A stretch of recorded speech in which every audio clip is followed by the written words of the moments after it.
Allah akan mengangkat derajat orang yang salat tahajud maqaman mahmuda. Mereka yang selalu bertahajud aku angkat derajat. Al-Quran lagi yang bicara. Jadi sebenarnya bagaimana? Al-Quran kalau kita umat Islam jangan ditinggalkan. Kalau ditinggalkan kita bodoh jadinya. Maka orang-orang non-Islam, orang-orang yang tidak seagama dengan kita, mereka bisa maju ketika meninggalkan kitab sucinya. Kita tidak bisa pergi meninggalkan kitab suci, semakin jumud dan bodoh kita. Ibu dan bapak sekalian, sidang peringatan nuzul Quran. Jadi nuzul Quran bagi kita adalah bagaimana hidup selalu dengan Quran.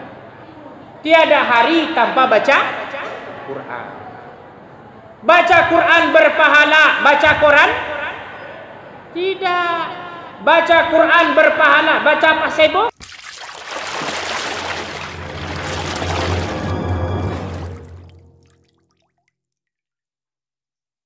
Ibu dan bapak-bapak sidang peringatan nuzul Quran yang dirahmati Allah.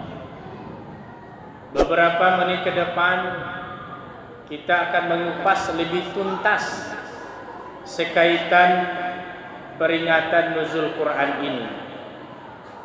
Nuzul Quran secara istilah berasal dari dua kata. Satu nuzul, yang kedua Quran. Nuzul itu bahasa Arab dari kata nazala, yunzilu, nuzul artinya turun. Yang kedua Quran. Al-Quran itu berasal dari kata qara'a, yaqra'u Quran, artinya bacaan. Maka malam hari ini yang akan kita peringati itu adalah peristiwa turunnya Al-Quran yang hari ini masih ada bersama kita. Sebelum kita panjang lebar membahas nuzul Quran, saya ingin bertanya indikator dasar kalau Pak dan Ibu kenal dengan Al-Quran itu. Yang pertama yang ingin saya tanyakan, menurut Pak dan Ibu, bara jumlah surah di dalam Al-Quran awak?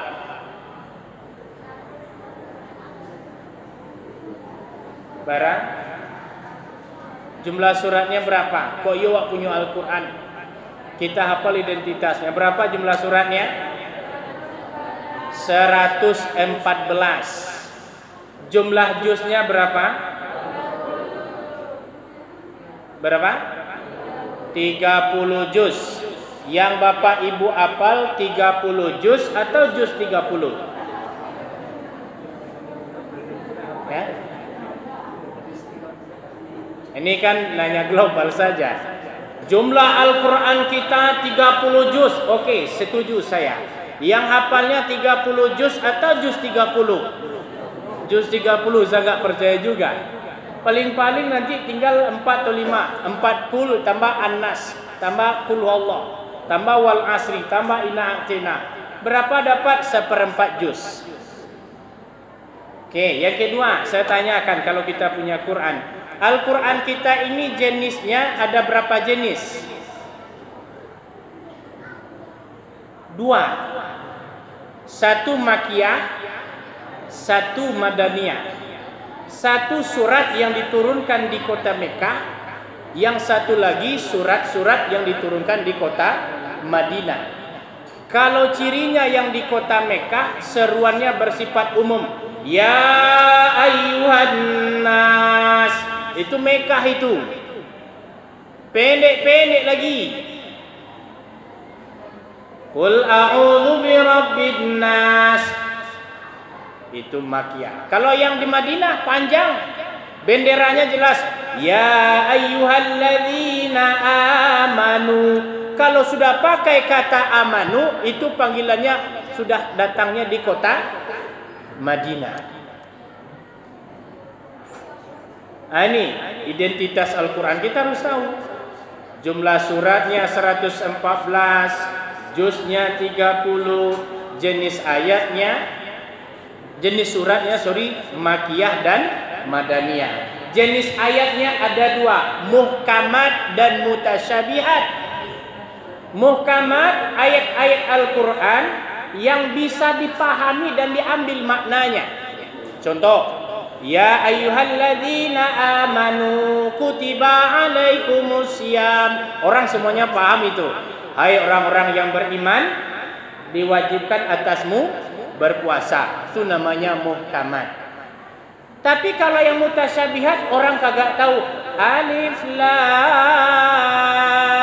mim. Apa arti alif lam mim?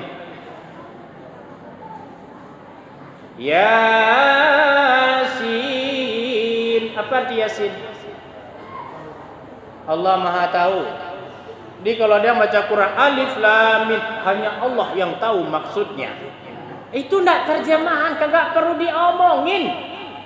Yang jelas orang tidak tahu itu, hanya Allah yang tahu. Itu namanya muhkamat. Itu namanya mutasyabihat. Jadi jenis suratnya ada 2, makiyah dan madaniyah. Dari jenis ayatnya ada muhkamat dan mutasyabihat. Ini identitas.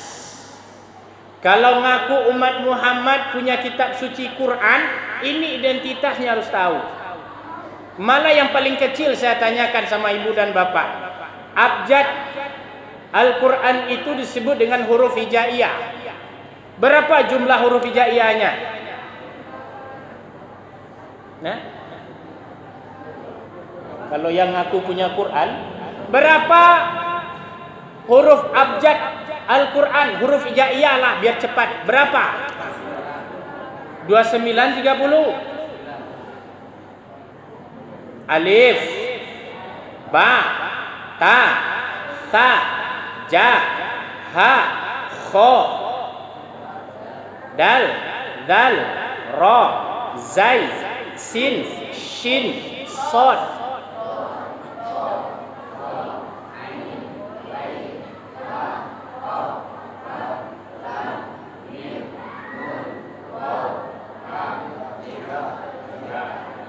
Wah bagus, 29.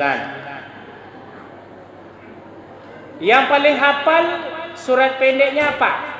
Saya minta juga cek dulu. Tolong disambung. Bismillahirrahmanirrahim. Qul huwallahu ahad. Nah, dapat berarti ya. Bismillahirrahmanirrahim. Inna a'tainakal kautsar. Oh, dapat. Qul a'udzu birabbin nas.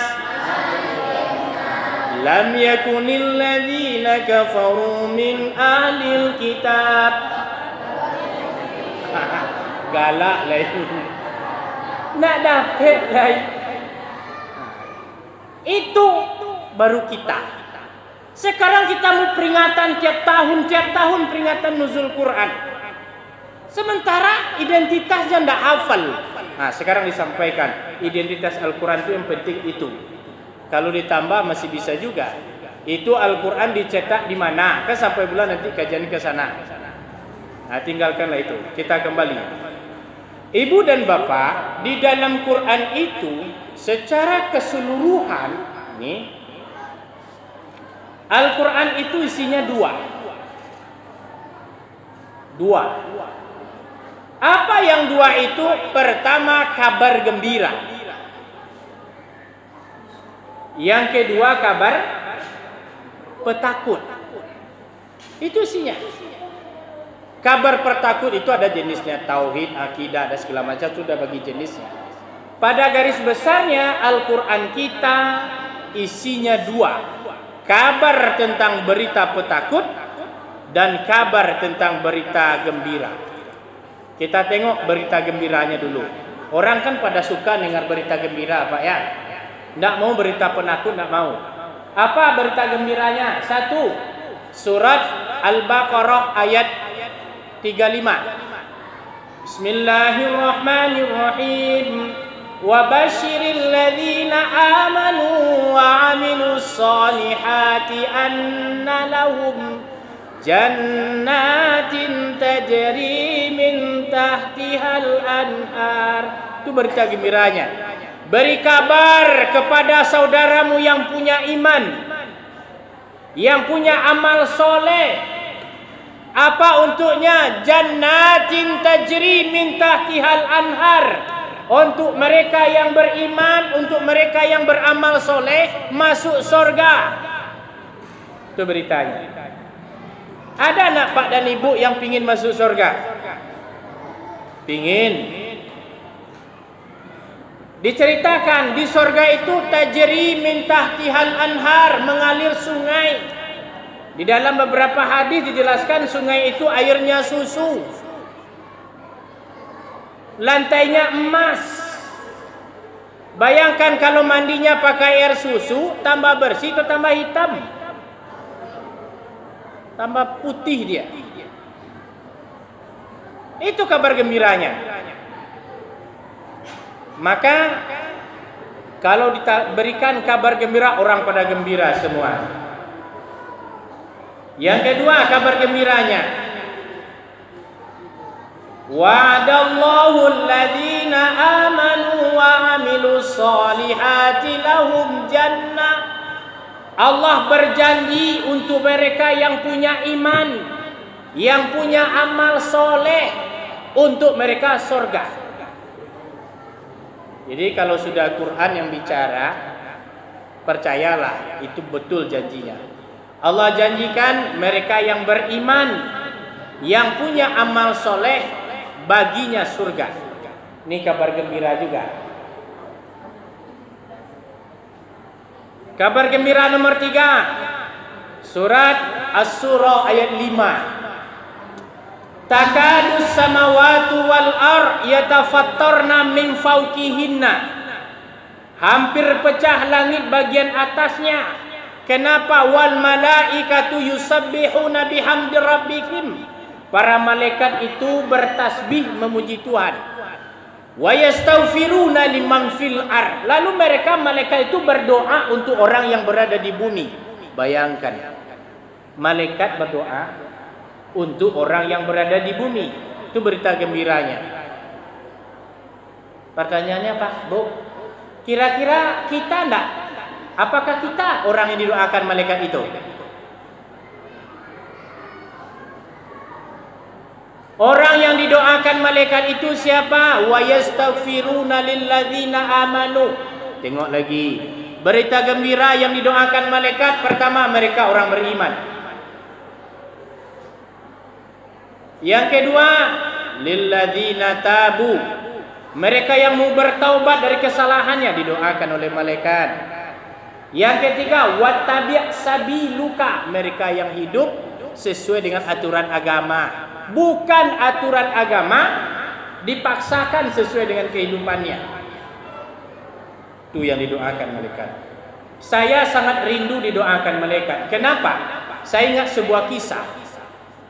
Seorang Uwais Al-Qarni yang hidupnya pernah semasa dengan Nabi, tetapi tidak pernah bertemu dengan Nabi. Setelah di akhir hayat Nabi, Nabi bilang pada sahabatnya Ali, Umar, Abu Bakar. Apa kata Nabi? Ya Ali, ya Abu Bakar, besok engkau minta doakan itu sama Uwais Al-Qarni. Tolong minta didoakan. Waktu itu tidak sempat-sempat juga. Wafat Nabi. Sahabat ini pergi ke gurun. Ditunggunya kafilah yang lewat. Setiap yang lewat ditanya, ada Uwais Al-Qarni? Tidak. Apakah ada Uwais Al-Qarni? Tidak. Pada rombongan terakhir ditanya kepada ketua rombongan, ada Uwais Al-Qarni sini? Ada. Kenapa ya Khalifah engkau mencarinya? Dipanggil, Uwais Al-Qarni, ini ada Khalifah mencarimu. Dicari ke pakaiannya, tidak mungkin dong. Compang camping, wajah deso. Betul engkau yang Uwais Al-Qarni? Betul. Engkau kenal dengan Nabi? Kenal. Pernah ketemu dengan Nabi? Tidak. Kenapa kami dibilang minta doakan sama Uwais Al-Qarni? Minta doa kami kepadamu. Engkau tidak pernah ketemu dengan Nabi, tapi Nabi kenal denganmu. Apa sih amalmu? Sehingga kami disuruh minta doa melaluimu. Kata Uwais, saya rindu bertemu Nabi. Saya kangen betul ketemu Nabi, tapi saya tidak bisa menemuinya. Kenapa? Ibu saya sedang terbengkalai sakit. Ibu saya yang membersihkan makan, minum sampai beliau wafat, sehingga pengabdian itu tidak bisa sama menemui Rasul. Ibu saya baru wafat. Cukup lama saya membela ibu saya. Baru termangguk-mangguk sahabat ini, oh ini kiranya kami disuruh minta doa kepadamu. Ini bayangkan malaikat, nak Uwais lagi, malaikat. Malaikat itu doanya tidak pernah ditolak oleh Allah. Malaikat tidak punya dosa, malaikat tidak punya nafsu. Kabar gembiranya, malaikat mendoakan orang yang beriman, orang yang bertaubat, dan orang yang mau hidup di jalan Allah. Itu kabar gembira. Sekarang kita masuk kabar petakut. Ini kabar gembira sudah, kabar yang menakutkan lagi. Isi Al-Quran itu. Pertama, kabar petakutnya, walaqad dzara'na li jahannama katsiran minal jinni wal ins. Isi neraka jahanam itu adalah manusia dan jin. Le doa situ. Lai. Sialon memang ece ninda. Isi neraka jahanam itu manusia, berarti kita nih. Dan bangsa jin. Cuman pertanyaannya, kenapa sampai masuk? Itu lain persoalannya. Yang jelas dikatakan kabar petakutnya, isi neraka jahanam adalah manusia dan jin. Itu kabar petakutnya. Di salam surat Ad-Dukhan ada juga Sajaratadz Zakum. Besok di Yaumil Mahsyar itu kita dipukul pakai kayu namanya Az-Zakum. Di Trans 7 dikeluarkan pohon itu. Ternyata pohon itu sama dengan pohon rambutan biasa, tapi punya duri yang tajam seperti paku. Besok kata Nabi, mereka yang pendosa-pendosa itu dipukul pakai kayu Sajaratadz Zakum. Sakitnya bukan main. Itu kabar petakutnya. Kabar pertakut yang berikutnya, siapa yang makan harta anak yatim, innalladzina yaquluna amwalal yatim zulman, siapa yang makan harta anak yatim secara zalim, maka dia sama dengan menelan bara api neraka ke dalam perutnya. Tapi sebelum kita bicara makan api bara api neraka, saya mau nanya sama ibu dan bapak, di dalam tafsir Ibnu Katsir, yatim itu kan berasal dari kata yatama. Yatama yutmu yatiman. Artinya kesendirian, keterlambatan, kekurangan, itu yang yatim. Lalu yang dikatakan yatim, anak yang ditinggal mati oleh bapaknya. Bu, kalau wajib pilih, mana ka ibu pilih anak awak mati ditinggal napa atau mati ditinggal nama? Pilihlah bu, wajib pilih. Ya mana rancak bu, mati ditinggal napa atau mati ditinggal nama? Hah? Takut ibu jawab. Ini kan masalah yatim ini. yatim itu mati ditinggal bapak, bukan mati ditinggal ibu. Nah, mana yang lebih baik anak kita kalau disuruh pilih ini, wajib milih. Mati ditinggal bapak atau mati tinggal ibu? Mati tinggal bapak, kenapa kata bapak yang jawab? Kalau ibu-ibu yang jawab, mati ditinggal bapak. Iya. Dari Sabang sampai Maroko saya survei, orang pada menjawab mati ditinggal bapak. Kenapa ibu sih enak jawabannya mati ditinggal bapak? Alasannya apa? Enak anak kita itu mati ditinggal bapak, alasannya apa? Hah? Kalau amaknya meninggal Pak Ustadz, anak masih bisa ditantui. Tapi kalau amaknya dan meninggal, apaknya? Oh, kawin juga.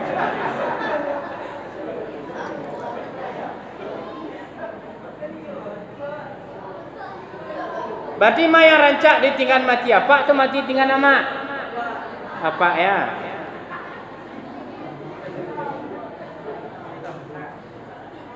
Jadi yang yatim itu mati ditinggal bapak. Begitu menurut tafsir.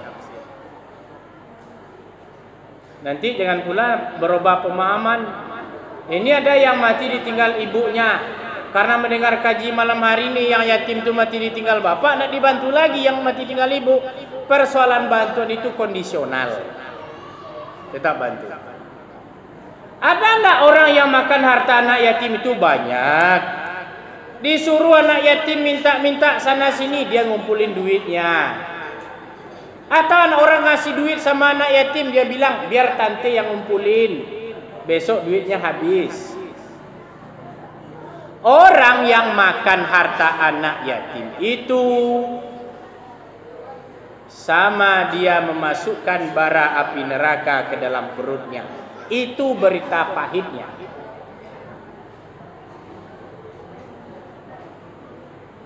Berita pahit berikutnya, Allah katakan di dalam surah An-Nisa, Innallaha la yaghfiru ayyusraka bihi wa yaghfiru ma duna dzalik. Ini berita pahit lagi. Allah ini ampuni seluruh dosa. Kita mencuri, taubat, diampuni. Kita makan harta anak yatim, taubat, diampuni. Kita berzina, taubat, diampuni. Tapi ada satu yang tidak diampuni, syirik.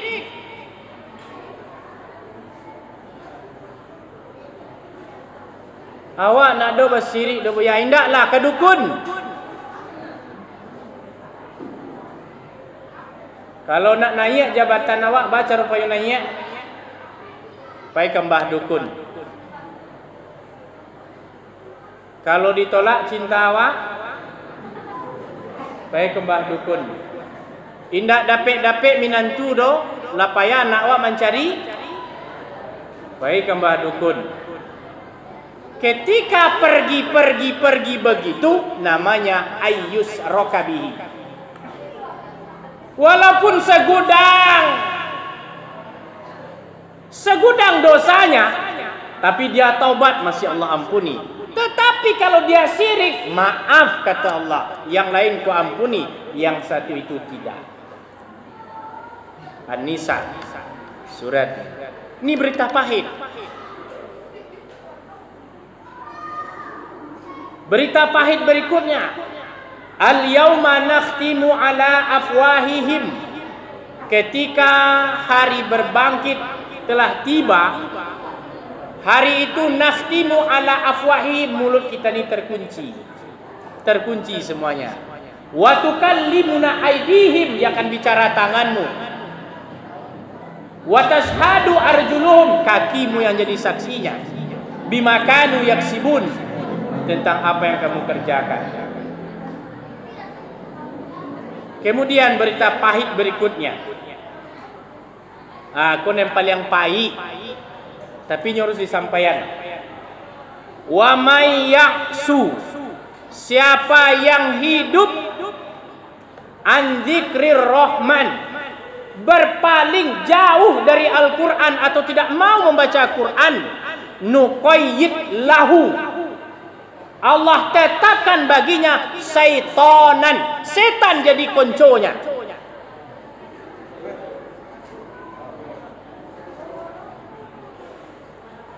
Fahuwa lahu qarin, bahkan setan itu jadi konco erat baginya.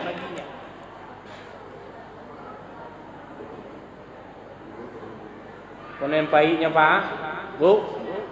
Kalau jarang awak baca Quran, berarti konco awak siapa? Setan. Kalau nak pernah awak baca, teman abadi kita tu korinna adalah setan. Pak Ustaz, kami lenio membaca, tapi tidak pandai dong. Dari dulu sampai kini kaji kami alif ikra saja, a, ba, ta. Baru kami akan baca surat yang panjang. Ya, kalau sudah begitu belajar. Tidak bisa kami belajar. Kalau ibu tidak mau belajar, bapak tidak mau belajar, berarti sudah ada teman akrabnya namanya setan. Setan tu paling sakit hati orang baca Quran. Kalau nak percaya bapak je ibu, cubalah baca. Dua baris dulu langsung menguak. 2 baris dulu baca Al-Quran menguak lagi. Bismillahirrahmanirrahim. Alif lam mim. Menguak lagi. Oh. Tambah celai ala kabur celai. Wa mata wa ma ni kabur. Wa ma 3 kali wa ma ka wa ma saja. Kenapa setan sakit hati orang baca Quran? Tapi kalau pak dan ibu menyabui orang, ada nak dengan tua? Bapak enggak. Karena itu konco setan.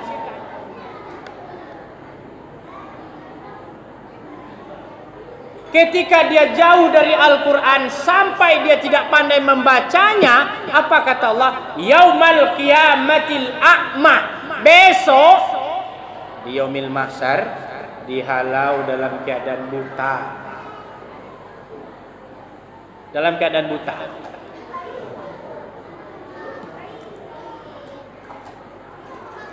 Saya yang sering survei itu Bu ya, mungkin di kota nak ketemu. Hari ini orang sholat jenazah itu yang hafal 2 takbir. Takbir pertama apa? Allahu Akbar. Bismillahirrahmanirrahim. Hafal. Takbir kedua. Allahu Akbar. Allahumma salli ala Muhammad wa ala ali Muhammad. Hafal. Takbir 3. Allahu Akbar. Napale. Oh dia baca astagfirullahalazim. Astagfirullahalazim. Kira-kira gimana itu? Takbir 4, Allahu Akbar, astagfirullahalazim.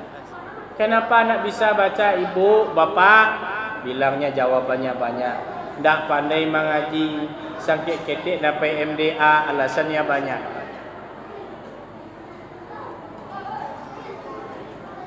Saya ingin mengajak bapak dan ibu menengok tafsir surah 40 ayat 46. Apa bunyi ayatnya? An-naru yu'ridu 'alaiha ghuduwan wa isyian.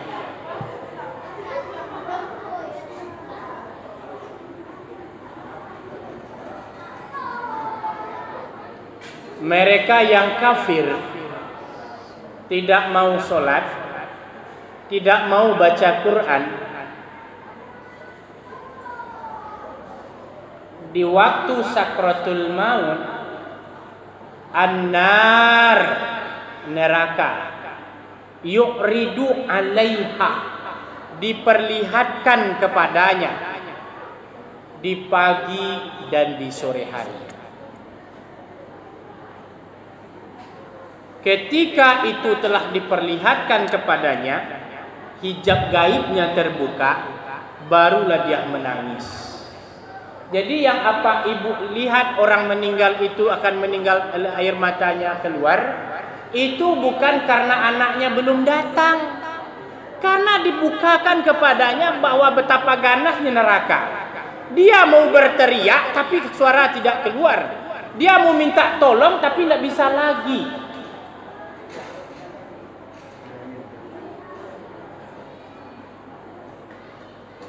Hanya air matalah yang berbicara. Meleleh. Kece awak. Itu yo menangi ama anak beliau luncukui lain. Ini bukan persoalan cukup ini. Ayat mengatakan ketika dia kafir, ketika dia tidak mau baca Quran, ini diperlihatkan. Lalu apa diperlihatkan? Padang pasir yang tandus, luas, sehingga dia kehausan. Makanya orang sakaratul maut itu kehausan, Pak. Kehausan dia.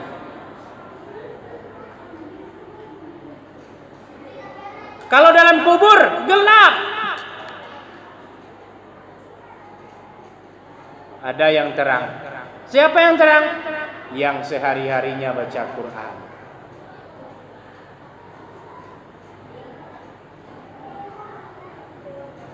Ini bulan Ramadan. Harusnya di akhir Ramadan siap-siap untuk khotam Quran. Ini mana yang lebih banyak hari ini kita baca Quran daripada baca Facebook? Baca Facebook. Tiada hari tanpa baca Facebook. Baca Quran? Tidak seimbang lagi. Maka ibu dan bapak sekalian, Al-Quran turun. Yang kedua, memberitahu kita tentang berita baik dan berita buruk. Yang ketiga, yang tadi kita sebutkan, Al-Quran itu membawa berita baik dan berita buruk. Yang ketiga, fungsi Al-Quran itu adalah hudal linnas wa bayyinatin minal huda wal furqan. Al-Quran itu diturunkan punya fungsi memberi petunjuk dan hidayah kepada kita.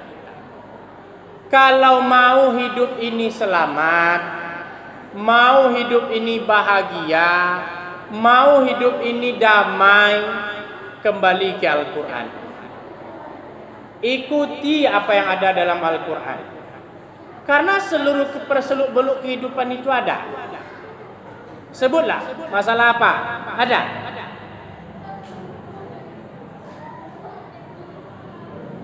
Ada dalam Al-Quran. Bikin pesawat dalam Al-Quran.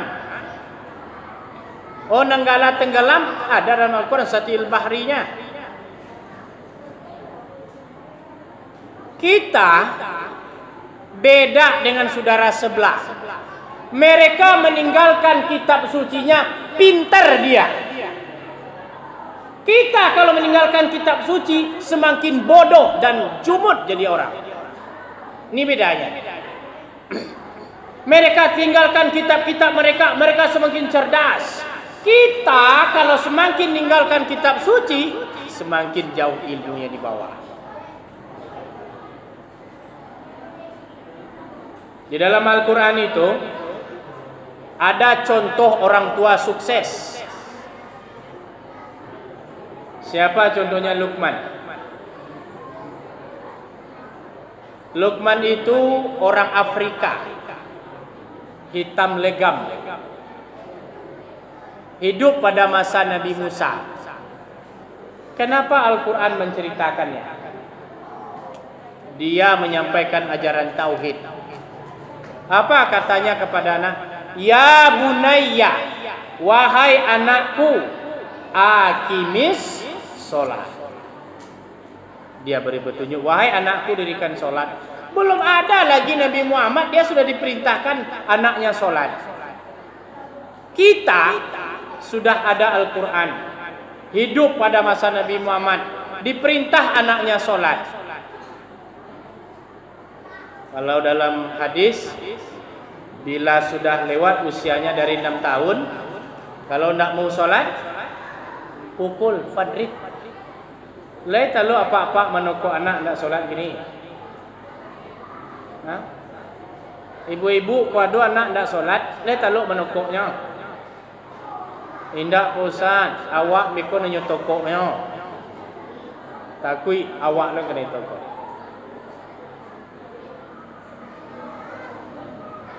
Itu Luqman ndak ketemu dengan Islam. Sudah bilang sama anaknya, "Ya bunayya, aqimis shalah." Wahai anakku, dirikan salat. Apalagi dia bilang kepada anaknya, "Ya bunayya, la tusyrik billah." Wahai anakku, jangan sekutukan Allah. Tidak ketemu dengan Nabi Muhammad, tidak berada pada masa Islam, tapi sudah menyampaikan tauhid. Kita lahir diazankan, kita lahir dikomatkan, tetapi ketika lahir masih syirik pada Allah.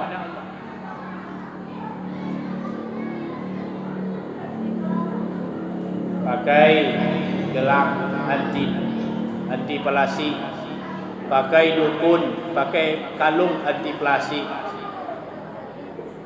Alah balik kamu kau sana, bapa mana aku saya barek, bapa barek jiman. Hidup pada masa Nabi Muhammad, jelas Islam melarang, tapi masih dilakukannya. Saya mau nanya sama bapak dan ibu, hilang dompet bapak dan ibu, di dalamnya isinya kartu ATM. Kartu ATM itu HP nen mahal loh. Hilang, ke mana pai bacari? Hah? Kama bacari? Ka dukun. Kecek dukun di mana tinggal? Oh, ndak orang jauh dah. Nen dakek-dakek jawab se, alah sak sangko si nyojo orang dakek sedualahnya.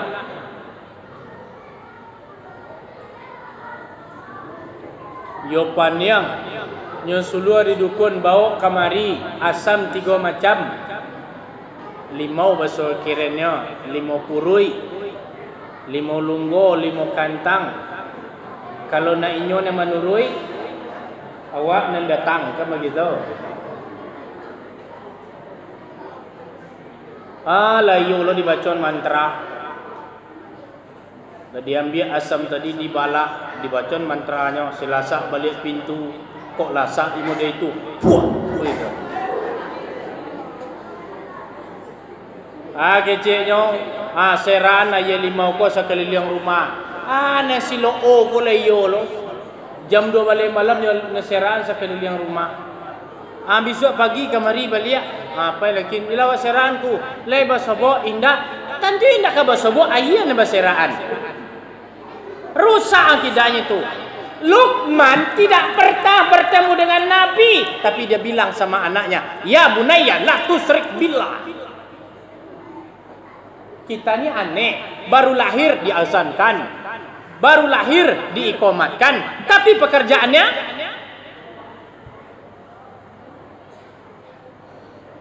kata Tuhan, kau pendusta.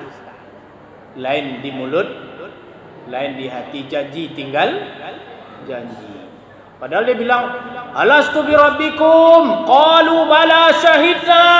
Maukah kamu mengakui aku ini sebagai Tuhanmu? Qalu bala syahidna. Aku bersaksi engkau adalah Tuhan kami. Lalu dijawab apa? La ilaha pekerjaannya juga masih begitu.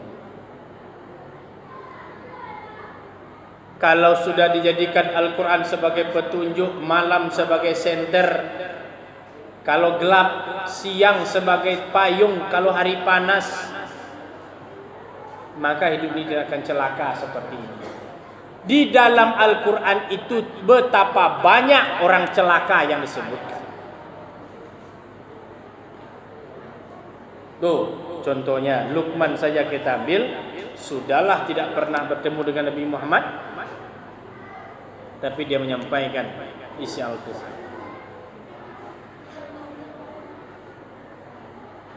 Wanita paling dimurkai oleh Allah, dijelaskan dalam Al-Quran. Istri siapa, ibu dan bapak?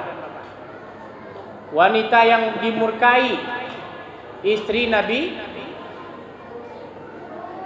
yang meninggalkan suaminya dalam keadaan sakit. Nabi Ayub. Nabi Ayub itu dapat sakit, badannya berulat. Ketiaknya baulek, matonya baulek, badannya baulek. Istrinya minta cerai, pergi. Seandainya suami ibu dan cuy itu kasamule ibu je nyo. Iya. Dulu ketika muda apa ko lai karajo bajabai beliau. Di balian ibu oto, di buan rumah. Kini dapat sakit apa ko nak taluk tagak lai. Ketiak diule, pipi diule, rambut baule jatuh cie-cie, kaki abi diule, baju kola bau nule. Alai sayang jo ibu jo apa-apa nan baule do. Oh indah. Nabi Ayub tetap marah. Tapi cara marah Nabi Ayub itu berbeda. Kata Nabi Ayub, ya Allah, saya ikhlas menerima sakit ini. Ikhlas saya. Kenapa? Karena tidak ada orang sebelum saya dapat sakit ini. Dan juga tidak ada orang setelah saya dapat sakit ini. Saya ikhlas menerima sakit ini. Tapi ya Allah, Allah mengganggu ambo beribadah kepadamu. Tak bisa ambo solat yang betul lagi. Gata ulek tu lama laki menyebi Allahu Akbar lah tempak. Allah tak bisa lagi. Dan nyorake. Mato tak bisa dibuka lela takadu. Ya Allah, telah merusak sakit ini kepadaku untuk beribadah kepadamu. Baru Nabi Ayub begitu mau berdoa, kata Allah, ya Ayub, hentakkan kakimu. Nanti keluar air, mandi dengan air itu. Mandi, Nabi Ayub sehat, sege. Bini minta balik lihat. Bapak lah ke batimu, ibu dulu ni. Indah. Berarti itu apa-apa modern kini lah. Nabi Ayub diterima, tapi dipukul istrinya 100 kali pukulan. Pindah 100 kali dah. Diambil lidi tu gak 100, dikabek. Hanya minta balik aja.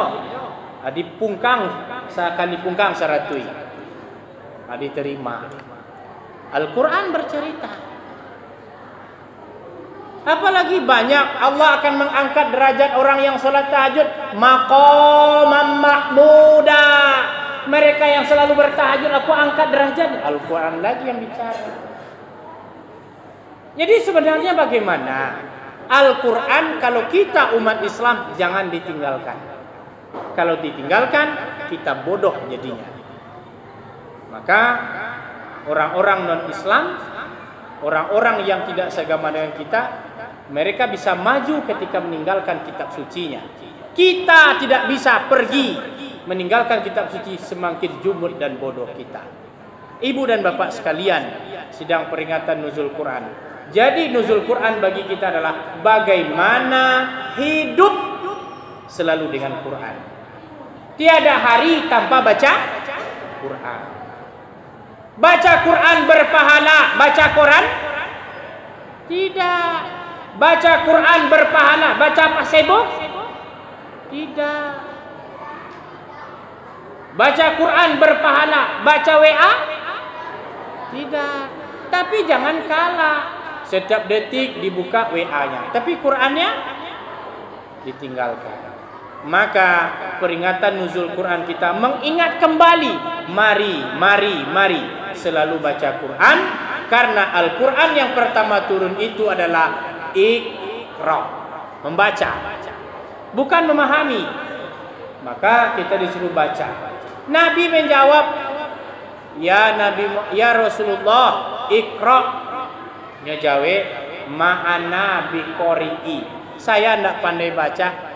Kata Jibril, kamu disuruh membaca, bukan ditanya bisa baca. Iqra, baca. Dia baca Iqra. Bismi rabbikal ladzi tolak.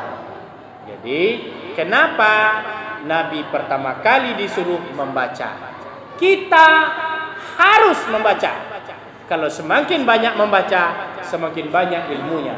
Semakin kurang membaca, tidak ada ilmunya. Al-Quran sudah mengisyaratkan wahyu pertama turun membaca. Mudah-mudahan peringatan nuzul Quran kita malam hari ini merangsang ibu dan bapak untuk mau baca Quran. Kita sudah sebutkan berita gembiranya begini, berita pahitnya begini.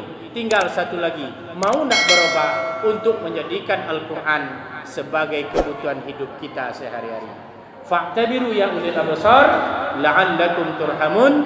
Assalamualaikum warahmatullahi wabarakatuh.